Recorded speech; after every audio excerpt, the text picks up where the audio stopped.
Assalamu alaikum. Barlık Uygur ayallarının ve kızlarının bayramı mübarek olsun.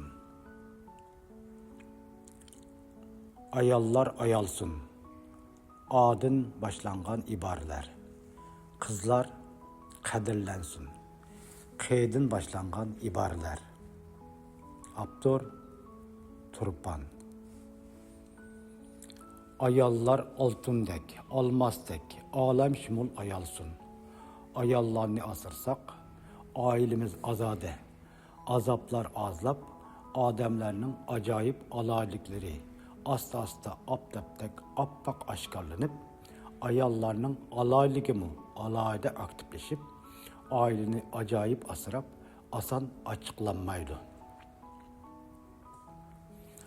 Ayallarını asırsak, ayısak, aydek aydanlaşıp, anardek, almedek, asan aladığan, acayip alamet ayallarının ayalcı alaylığı aşkarlanıp, ayallarını ayaş asallaşıp, ailemizdeki azaplar azlap, aptap birazdak aynagandek aktifleşip, addi Adem'din aktif Adem'ge asalla aylanıp, Ademlerini, akılarını, gönül, asan azmaydıgan aktiflikka aylandırdı. Ayallar asan açıklanmaydı. Açıklansa açıktın azaplanıp, azarlanıp, asta aşkazını, anginası, avazı, anlışı,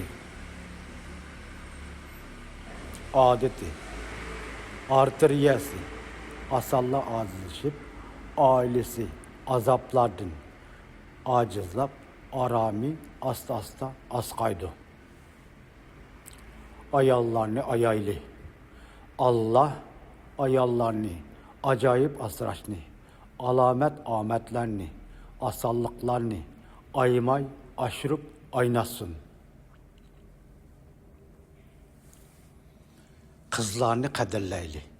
Kalbimizden, kanimizden kılç kusur kılmay. Kızlar kademimizni, kalbimizni kızıtıp, kızgan kılıştek, kızgın kılıp, kıyınçılıklarını kayırıydı. Kızlar kızıl kuşkaştek kalbimizde kışkırıp, kalbimizni kuvvetla kanaatlendirip, kalemimizni kıymaz, kılıçımızını kızmaz kılıdı. Kızlar kıynalsa, kıyamet kayım, kanlar kuyukluşup, kızıl kuşlar korkkandek kasmaklaşıp, kızlı öňeç, kızıtma, kallar ketişip, kayak karaşını karar kılanmay, kattık hakşaymız. Kızlar korkunçak, kalbimizden kucaklaylı, koğdaylı. Kızlarını kıpkızıl kandek kadirleyli.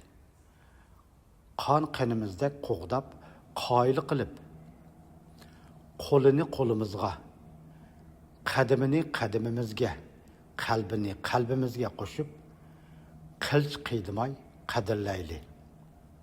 Yani berketim, bütün Uygur ayallar ve kızlarının bayramıga mübarek olsun. Rahmet.